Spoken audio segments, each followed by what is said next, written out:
Welcome, everyone, to the Real Whovians cast. I am your host, Matrix Lord 212, and I'm with Paul. What's up, Paul? Hey, what's up? What's up, Ben? Hello. What's up, Dr. Lucas? Yo. All right, so this is why I like the Zoom, because the picture looks so much better, I think, than the Google. Yeah, I agree. By far. And I like the way it looks. Hold extensions very well. It took me about 3 hours this morning to fix Google Hangouts, just because the coding's so bad. You know what it is? The Google's better because people can live stream and see us. This is going to be recorded and then uploaded after, but it's still the quality's better. So we go back and forth. You know. Yeah, I mean, plus you have a hard time paying attention to live chats anyways, so this is the way to go. Yeah, I know. I just talked to Vaughn. I'm like, yeah, Vaughn. That's what I asked like 3 streams ago. One of the questions I was like, if he doesn't pay attention, why doesn't he just record it and then upload it? So there we go. You know what? It's new to me, but I will. I'm going to try to get better at it. I am. I'll try to improve. Well, I don't think I've met Paul before. I've met Ben. How you doing, Ben? By the way. How are you? What'd you think of the trailer? Looks good. Yeah, you give your eye. I saw your eyes a little bit. Something's bothering you about the trailer. Go ahead. Yeah. What's bothering you? Nothing. No, I'm Dr. Lucas. What's bothering you about the trailer? I just don't like. I don't like that they bring Billy back. I just wish that Moffat would just let the characters exit the show gracefully and not revisit them. It's dumb. I guess water doesn't win. In this case, turn back to normal. Drop me off home. I'm done with that. So, although the rest of the video, the rest of the trailer, I was like, "Oh, looks like it might be pretty good." And I'm excited. Okay, even though Billy's back. I know. In an interview a couple of weeks ago with Moffat said that it wasn't the right show to be killing off characters. It's a family show, etc., etc., etc. And yet, back in the day, Jonathan Nathan Turner, he didn't have any problems with killing off a character if that was the end of that character. Yeah. And, this is what happens in life. People do die. And I don't know why Moffat just doesn't have the balls to, say, well, okay, we're killing you off. That's it, It's simple as that. Yeah. I mean, I could see where he's coming from if he's really concerned about the kids, but I wouldn't, it doesn't look like he's concerned about the kids when he's making the dead that are in the grave rise out of it and become like Cybermen. Well, he's not thinking about the kids when he introduces a lesbian couple into the show. Right. And implies that they have sex. He's not thinking about the kids then. Or doing like these jokes that they don't get about Clara should take everything off and pose for her too. It's like, what? Okay. Yeah, it's just an excuse for him not to push the limits where they're scared to, and to push the limits where they don't give a crap if you care. Right. Just excuses. I was hoping Chris would come in and do something that'll like shake everything up, but I think he went a little too far. Well, that's what I'm concerned with. I'm concerned with what the hell are we going to get? What is he going to do? Yeah. Is he going to make it worse than ever, or I'm worried. But I'm glad right now that we got a little break before that happens. I mean, we're going to be talking about the Christmas special in the next week or so, and Mark Gatiss had to be in the episode though, which you knew was Moffat's last episode. That's his buddy. Speaking of that, the Sun says Gatiss' character is a World War I soldier known as the Captain. Okay. I only found out on YouTube about an hour ago when he was doing an interview with Moffat and Capaldi at Comic-Con for Empire magazine, and he happened to drop it in conversation that he was going to be in the Christmas special, but he wouldn't say what the part was, and that was about an hour ago before the trailer dropped, and then but that's how I found out that he was going to be in it. Well, it looks like Matt Lucas is in it too. Because we heard that, he's taking pictures with them. Where's Matt Lucas? Okay, and there's a Christmas special. It's wrapped. Oh my God, they're at Comic-Con. It's like, so it looks like we're gonna get Matt Lucas now. He's at Comic-Con. I mean, yeah, he's at the whatever that thing is at Comic-Con. Yeah, I think he's there. So Matt Lucas kind of seemed like he didn't really fit in with the cast. Yeah, it's weird that Yeah. we got the story that he called up and he wanted to be in Doctor Who extended from the Husbands River Song, and BBC were like to Moffat, we wanted to be more funnier. It was too dark the last season, blah blah blah.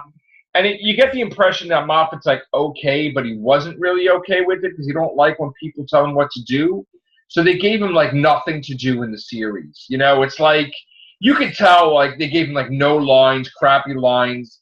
1 minute he's not getting along with Bill and the Doctor. Next minute he's cool. Then he is getting along. Then he's a jerk. And it's like, and then the thing that bothers me, bipolar much?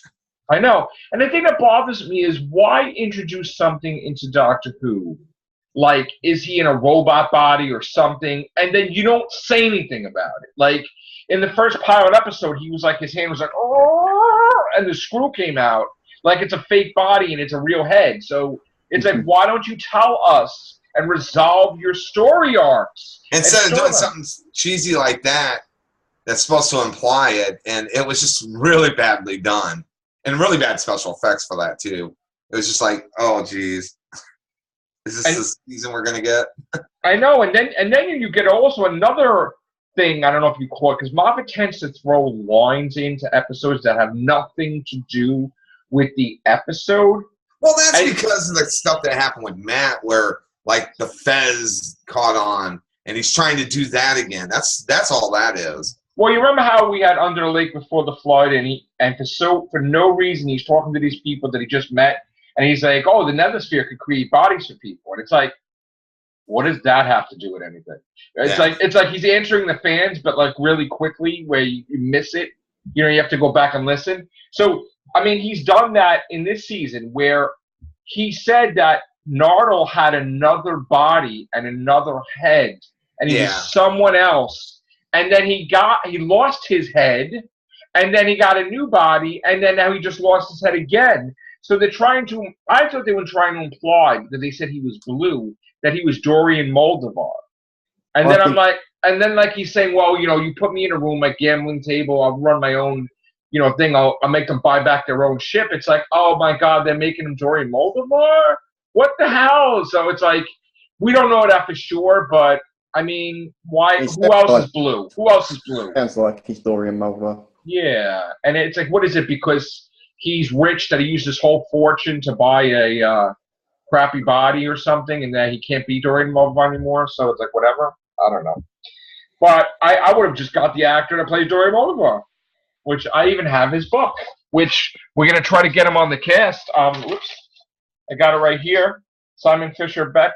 There we go. Simon Fisher Becker. So I'm going to be reviewing his book. Oh, nice. So, yep. So, I don't want a different Dorian Moldovar. So, hopefully Nardole was not Dorian Moldovar. But, anyway. So, what I was saying to you earlier this afternoon about story arcs that don't just... yes, we were also watching the Christmas episode, Return of Dr. Mysterio, me and my son Anthony. And, we were watching that, and it was the thing that you were talking about, oh, is he going to resolve the fact that the alien took the body of one of the unit soldiers? And my answer to you was, well, he's done now, Moffat. So probably not. I mean, I would hope that Chibnall would, but he's not bound to. So you got to think of it as the guy just tried to escape. So he took the body of a unit soldier and tried to find a way back to his home planet because he ain't doing no invading because the whole race is gone. So, he's a lone gunman by himself on Earth with like billions of people. So he's probably just going to try to escape and get out of there. I just thought that was going to be resolved in the pilot, the first episode. Yep. Nothing. So did I. Nothing. Nope. Nothing's resolved. Never. That's what the show's resorted to, though. I mean... But wouldn't you want to have a show that resolves things once in a while? Moffat never resolves anything, and I really thought his whole career he was going to do that. He was going to just flat out give answers to the questions. He did do that with the Angels when what's the name of the episode? Angels Take Manhattan? Yeah, no. The very first Angels appearance. Blink? Blink, yeah. he did have some resolution there. Yeah, because Russell T. Davis was the made him. Yeah. I mean, yeah, I can't believe I blanked on the name Blink. That's all right. It's been a long day. I know. Me too. But what else was I going to say? I just lost my train of thought too. I'm tired. What was I going to say? It was about the Weeping Angels. It'll come to me later. It'll come to me later. Yeah, well, yeah, he wanted. Well, it wasn't that, but yeah, he wanted to do another season of Class just because he didn't like the way it was resolved with Class. That he wanted to continue it on because Weeping Angels appeared in there. So, well, I mean, you can't push something that's dead. Right. Oh, I remember what I was going to say. Yeah. In the beginning of the Return of Dr. Mysterio, do you know why he was on the roof with the kid? No. He was up. We called this on the cast, and I was saying he's going to do it. He's going to do it. People are like, oh, no, he's not going to do it. He's a new doctor now. He was trying to fix what happened before with the New York, the timeline. He was trying to, he was trying to fix New York so he could travel to any time period in New York so he could rescue Amy and Rory. Okay, now I know which episode you're talking about now. So, from Angels Take Manhattan, he was trying to fix the distortion so that way, in that incarnation, he would save Amy and Rory. Now, again, that's unique because he's another doctor afterwards, and he still cares about Amy and Rory because in Deep Breath, he mentioned Amy. You know, and when he was about to die in Dr. Falls, he saw Amy. So, it's a thing where he still has it in his head he's got to save them. But then things went wrong with the crystal. Now, I'd like to see Karen McGillan come back. She wants to. She really wanted to be with Capaldi for a little bit, too. I'd love to see her come back. Me too, man. Me too. All the Darvel, too. Absolutely. Me three. Yeah. Karen Gillan won't back down. Oh, she's too busy. No, she said, when she's not filming, she can make time. But now they're going to have a whole different doctor. It's not going to make sense anymore. So. She's also doing Galaxy 2, so. Yeah. Well, maybe Chris Chibnall might be the kind of showrunner who's open to the idea of bringing back old companions, and we can only hope actually because I don't know if at this point it'd be a good idea to start bringing companions back until he sets his style. I think he needs to set his style before doing that. Right. If he can get a good dominant start where this is what I want to do. This is maybe series 2 after his takeover would be, he could do that. Do like Russell did, which was like bring Sarah Jane back and K9 and the things that he liked from the show. Well, I don't mean to have it back as like a one-off. The reason why I'm saying I would want him to bring companions back is because there are companions that kind of work to unit. I would love if Chris went, I'm going to bring Jack back. Yeah. We need something to save the show. Turning this doctor into a female. We need somebody with a strong presence on screen and just bring in like John Barrowman. How great would that be for the opener? How great would that be? It doesn't matter if John's older or not. He's an eternal being, and he can play it off.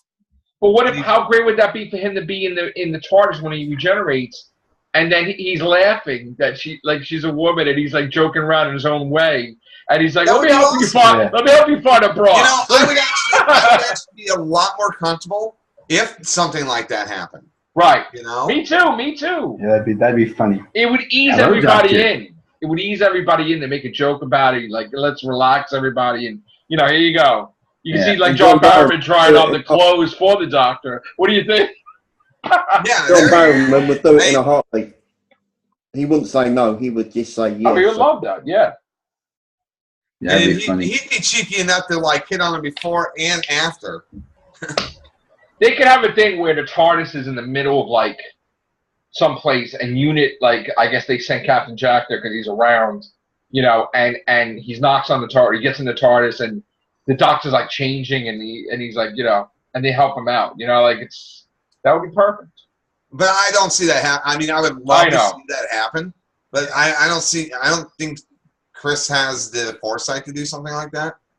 You know, you got to think of it this way. He's on Earth most of the time. So how could he not have companions? They see him on the TV, bless you. How could he not run into him? That's the thing. How could he not? You know, I mean, Martha Jones. Martha Smith now. She's married to Mickey Smith. So, yeah. Mickey, I mean, geez, why isn't he running into either of them? I got to tell you. In their neighborhood. They're definitely that guy is so busy at the moment. He's making his own movies, directing, he's doing it. The greatest missed opportunity of Russell T. Davis's era. I was waiting for that cat fight with Rose and Martha because they always talked about each other. And when they were in the TARDIS, they didn't even talk, and you didn't get that. It was like, but they were like, "Who's this? Who's this replacing me?" And it was like, oh man, I would have loved. I think it would have been better to see Catherine and Martha like go at it. That would have been. But they got along in the Santaran episode because they, you know, Martha traveled with Donna Noble. Yeah, I know. The 2 episodes, yeah. So I think it would have been better if they were fighting the whole time. Yeah, but they weren't. Well, I mean, Donna told River Sorgoff, which was great when she first appeared. Who are you? Like, get the hell out of here! I'm the companion. It's like, oh my god, that was cool. Yeah, I liked Catherine. She was great.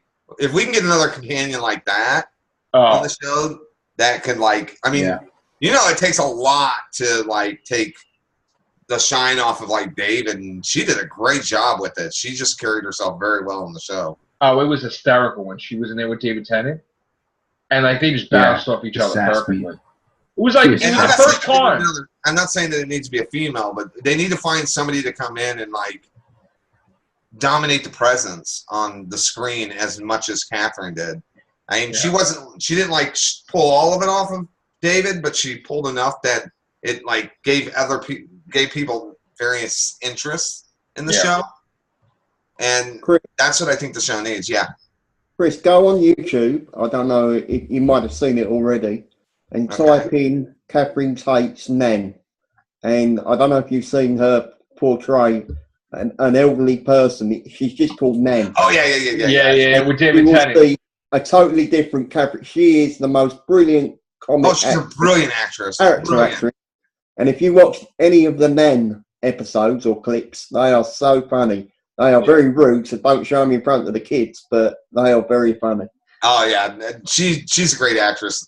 Like whenever people are like, "You're sexy," I'm like, some of my favorite actors and actresses in Hollywood are female. I mean, like in the show, I mean, Catherine Tate is like one of my top picks for my favorite person in Doctor Who. I'm surprised she's not made it in Hollywood, actually, Catherine Tate. She's like everybody been in some movies, and I'm like, Catherine was way better, way better. Yeah, she's been in some movies that you're not even aware of, but you know. Oh, I've seen everything she's been in. Actually, she's been in stuff. Yeah, I've seen everything she's been in. But they should give her like a lead role because that would be perfect. Oh, I know. She could definitely hang with like Melissa McCarthy and all them. Like she'd be pretty funny in American like comics. As a comedian, I've seen everything she's in, and she always has me rolling. And she's not doing as much as she was when she first came off of Doctor Who, but whenever she was like really active, because I mean she just came off this brilliant role. Everybody wanted her, and we just got some of the most funniest jokes coming out of her for a good 2 or 3 years, and then she kind of started creeping out into the background again. Yeah, I got the audios, the David Tennant audios, but I got to listen to it with her in it. There's 3 of them. So, and then the new one's going to be with Billy Piper. They're going to have the season 2, and then rumor has it season 3 is either going to be with Freeman Agyeman, which is Martha Jones, or Captain Jack. So, yeah, I would love. I don't really get into the audios, but I love David Tennant. So, just to hear I pretty much pay attention to a lot of the stuff in the Whovian area. I mean, I've played all the games, read a lot of the books. I mean, there's so many of them. Read most of the comics. When I saw David Tennant at Wimbledon last Sunday in the crowd there, I honestly thought, "Wow, Hayden's got it right." Oh yeah, I He's hate gonna be the next saying. Doctor. Because That would have been hysterical. That would have been great, though. I know it's wrong for him to degenerate, and people are like that's not right, but why not? We would have been better off. Yeah. Yeah. I think like more I said, people would have came back to the show if they would have done that. Yeah. It looks like Marvel really locked him to be Scrooge McDuck in DuckTales season 1, 2, and 3, probably. So he's doing the voice of Scrooge I said McDuck. if the Doctor ever degenerated, it should be in De Palma again, since he never really got a fair shot on TV. Yeah, that's true too. I was thinking Capaldi was going to really, even though it was speculation and it was rumor, I could see Capaldi looking about when he didn't want to change the last time, and it was David Tennant, and say, I'm going to choose that face now. I could have saw them doing that. Like, it would have been nice. I didn't like their explanation of why Peter chose his face. That was just so... He didn't really. It's just Moffat's the Doctor thinks he chose the face, but he doesn't really know. Because he never has control over it. Because even Matt Smith is like, oh, don't tell me I'm going to be old. Please don't tell me I'm going to be old. I don't want to be old. And he had no control over regeneration. It just happened. So... Yeah. Although I think that right there is where Moffat missed an opportunity to play with the timelines and poke a little fun at the story by having like Peter go back and play the Stooge. And Fires Pompeii? Yeah, I was about to say Fires Pompeii. Yeah, go back and play that Stooge back then. Right, and he could have gave a chameleon arch to those people, making them think that he's the husband and father of the kids. Right. Did something with them temporarily, and then meanwhile, put them back to normal afterwards. Yeah. And since the Doctor would see through it, he wouldn't think that. Right. He can play the Stooge, and we can see like a behind the scenes where the Doctor's running around trying to actually protect them or something. Yeah. I think he missed the perfect opportunity for that. But Moffat always misses those opportunities. I think he's too scared to take a risk like that. It's weird. Yeah. It's like he don't want Matt Smith's Doctor to go up against the Master because he wanted him to be undefeated, but then he'll throw the Master in Capaldi's face. It's like weird. It's like I don't understand it. And then he doesn't even make the Master really go after him. The Master pretty much is basically down on her knees, ready to do anything for him. It's like, yeah, good. What'd you do to the Master? That's why it was so great that John Sim just blasted. He's like, I'll never join the Doctor. Boom. I was like, oh, that's typical. It's so funny. The Master would kill himself twice over. It's like, wow. I thought that was a little too. I'm like, you're painting Chris into a corner. Come on, or any future. Now he's gonna figure out how he escaped. Because honestly, I don't think anybody's gonna accept that the Master just happened to not die. What happened was most of the impact was absorbed by the vortex manipulator, because when the Dalek shot Missy and you thought she died in The Witch's Familiar, she didn't die. She was transported with Clara, because Clara also had the vortex manipulator. Yeah, but this time we shouldn't have that excuse. Yeah, I know. So, but I mean, the Master's going to regenerate. I mean, Chris Chibnall is going to have his own Master. I mean, it's just Moffat tried to make it where you're not going to think that she can, and somebody's going to have to figure out a way to make it happen. Unless, of course, I'd love to see where, if they're going to try to bring the Master back, maybe have Jodie go back as one of the episodes and try to save her. Unless, of course, you know how she remembered about the certain things about their meeting. Maybe it was like a Doc Brown thing where he put the bulletproof vest on because he wrote a letter to him.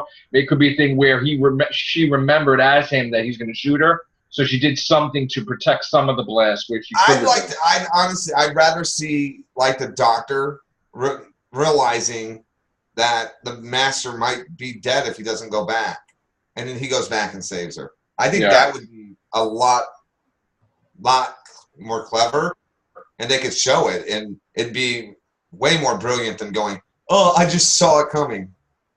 Yeah. And that's just sloppy writing. But then did you scapegoat? Yeah.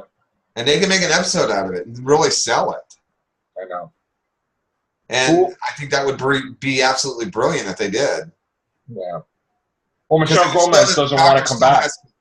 No. She won't come back. She won't come back if Capaldi's not there. She already said. Well, yeah, he can get back there where it's almost too late.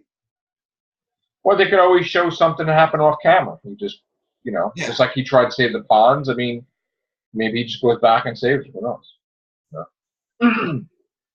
But I think they would really miss something if they didn't attempt to do it on the show. I mean, did they show Capaldi go to the 50th as him just to do it? I mean, did he do it technically off camera? We don't know. So it's possible that it's implied that he did. Because there was a whole 54 years of history staying on Earth in that one spot that we don't know what the hell he did. And that's why we don't know how old the Doctor is. Because we don't know what he's done. He's technically 2056. Plus something like that, because he was 2000 and... Stupid thing for 4 billion years. Well, that doesn't... No, that actually, Moffat explained it finally. He's only 2 weeks old, but it kept happening over and over again. But technically, it's 2 weeks of memories, or a month of memories. It's not 4.5 billion years, but yeah. But the way they. So how old was he when he was William Hartnell? Well, I don't know. 400? Is he 400? Well, and plus we don't know if that 54 years where he is on Earth, whether he was still trancing around. We don't know. Or Gallifrey times. Like if you go by Gallifreyan time, because it's different days in the year. When they used to have the doctors say different ages, and you're like, wait a minute, how can he be older than that one? And he's, it's like it was weird. They kept going up and down, up and down. I'm 1,000 years old. I'm like, what? The Doctor lies. Yeah. And I think that comes from Moffat lies. It does, because it never came from that before. But hopefully they throw that out the window. Matt Smith's Doctor lied a hell of a lot. Oh, all the time. And that's all he did. And so it's because Moffat lied so much. Yeah. He was just putting himself in there and just going, well, if everybody's going to say I'm a liar, let's just make the Doctor a liar. Yeah. And River, too, he turned into. Yep. So. But I think that there's potential. I think that they could do some things that could save the show. But they got to get rid of the sexist ideology that's in the show. They need to start taking... Chris needs to really come in and take some real big risks on the show and try to push Doctor Who beyond this family limit that they keep saying that, we can't step over this line. He needs to forget about that because kids are not fragile. Yeah, I know. And if kids have questions, they're going to ask their parents. But that's going to be one big question to ask. That's going to be one big question to ask these kids. Because you can't sit there and say we're not going to push the limits on somebody dying, but then throw in somebody that switches gender. Yeah. Or throw in a lesbian couple. Ben, how much time do we have left? It's up to the parents to 424. about. Can't throw in stuff that it is the parents' responsibility and then say, I'm not going to put that on the parents. Come on. Well, what if the kids are going to look at this and they'll want to be like, I want to change sex too? It's like, oh no. Well, I mean, some kids are going to. I know. Some kids still have a line. Some kids are gay. Some aren't. Some are straight. Majority are straight, actually. Some swing both ways. Some don't. So, I mean, and some are helicopters that fly around. I mean, it's gonna be amazing to see what Chibnall does with the character. You got to remember though that the BBC. I gotta say it's gonna be amazing. It'll be interesting if he does something amazing with it. I will bow back and say I was freaking wrong. Yeah. What do you have to say, Paul? I said you got to remember that the BBC still have the final say when they look at the script and they say to themselves, I actually don't think that they're going out at 7 o'clock in the evening, and there's a line you cross, and if you cross that line at 7 o'clock in the evening, we can't show it. So I don't think they look at the script because here's the thing: they're giving him, they're trusting him to be the showrunner, and they're not going to really micromanage him. Well, look at Russell. Look at Russell. They gave him just carte blanche to do whatever he wanted, and except for one thing. Except for one thing, which I was shocked.